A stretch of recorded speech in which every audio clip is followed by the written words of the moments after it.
Welcome to session 2 of Let the Waters Fall Retreat. And day 2, we're going to be talking about the choices that others make and how that affects trials in our lives. I decided to go outside. It's so beautiful today and the birds are chirping. It's a bit windy, so hopefully that doesn't interfere with the recording process. But it's just so beautiful outside, so I wanted to bring you out here with me. So choices, obviously right now we are in a time where choices of others have affected our lives tremendously. It's changed our world, and I don't mean only in running out of toilet paper, but we can definitely see how choices that others make can affect our lives and turn them upside down. But it's not the first time that others' choices have affected our lives. We can go way back into the beginning, where the choice of Adam and Eve stood to sin or to not sin.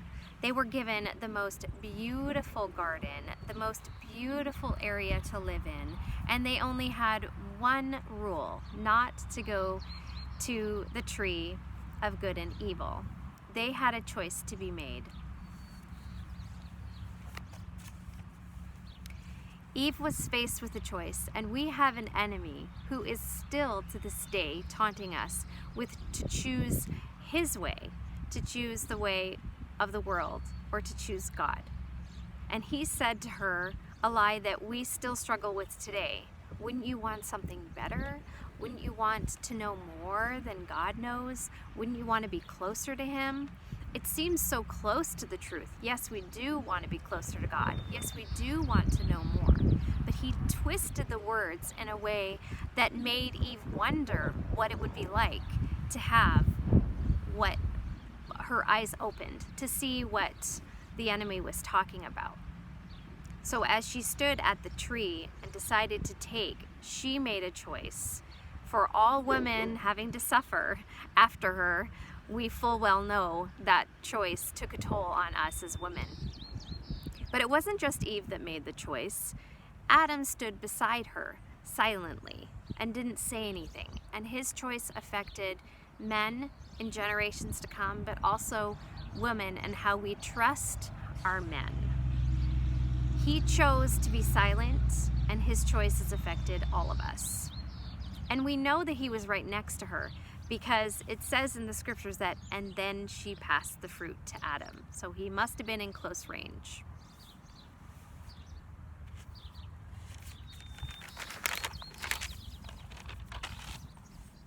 So why would Satan target Eve first? Why would she be the one that he would target? Well, we know that women have a beauty like men do not have. The woman brings something to offer that can heal, but it also can deceive. It can allure and it can comfort, but it can also steal. Beauty is a powerful thing.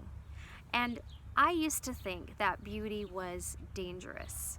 Now, beauty can be dangerous, but beauty is more often powerful than dangerous. I think because we have been attacked so many times in our lives as women because of the beauty that we have to offer. Our beauty has been taken advantage of. It has been pushed aside. It has made us want to either hide or run to control everything. Beauty plays a role in who we are, how we bring our perspective to every situation. It's powerful. So most recently, God has been bringing me back to memories that I've had where my beauty was taken advantage of. And a dear friend of mine said, I don't have to go back there, because I felt like as soon as God wanted to open up this wound that I had, I didn't want to go back into the situation. And the thing is that we don't have to go back into that situation, but we do need to remember the situation in order for God to heal us in that. So I went back to a time in my life that was really difficult for me, where my beauty was attacked. And I felt stuck. I felt paralyzed, I felt helpless, I felt confused, and it was almost as if me, in the body I'm in now, all of a sudden became very young. And that young girl did not know what to do in that situation. She felt trapped. She felt stuck. Well, God brought me back there. Well, I'd say He stepped into the memory for me. And because I felt stuck and paralyzed, He took a sledgehammer to the wall and He broke it down. Because I felt like I couldn't move, He scooped me up and He removed me from the situation. We don't have to be stuck. We don't have to have the courage to get up and walk away, because He will carry us.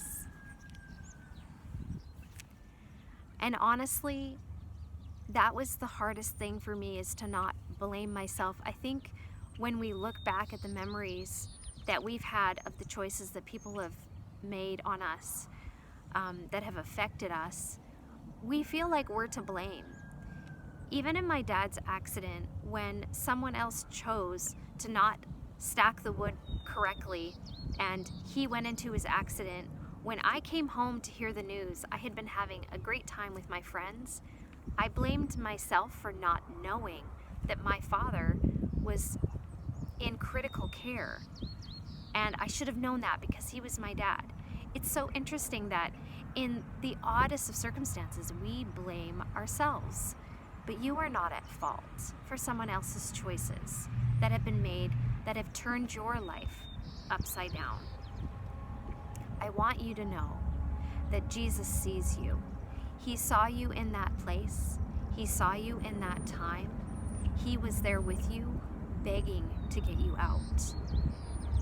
And even though we couldn't get out of that situation, He doesn't blame us, because we couldn't. So in order to heal, we do need to remember, so that He can tell us His truth in that space. So even though today is a little bit shorter of a session, I think that, and you can hear the train in the background. I love where I live, but it's loud with beautiful sound. Even though we need to remember, don't feel like you have to go back there and re-experience what you experienced. Just allow God to go with you. He's always our safe place. So we're going to go into a time of conversational prayer. And I'm going to have some questions in the event page, but I'm also going to put them in the description below, since other people that aren't on our event page can't access it. So I'll put it also in the description below. What we're going to do is a conversational prayer.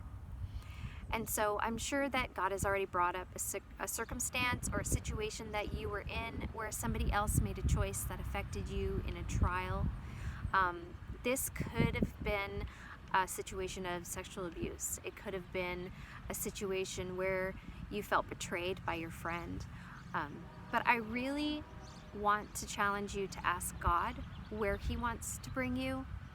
Sometimes it might be a situation that you feel like you just want over and done with in your life, and that might be true. We want to heal from all of the situations, but He wants to take you somewhere, not take you somewhere. I don't want to say take you somewhere, but He wants to heal that area of your life and of your heart, so that you don't have to believe those lies. You don't have to feel paralyzed, and you don't have to feel stuck there anymore. So the first question I want you to ask is, what time in my life do you want to heal my beauty? How old am I? What am I feeling? What am I telling myself? And then after you have those questions answered, I want you to bring Jesus into that situation and ask Him, what would He do? I hope that you'll see how much Jesus cares for you and how much His heart broke when those things were done. And I just pray that in this time that He will bring you to further healing be blessed. All right, we'll talk to you soon. Bye.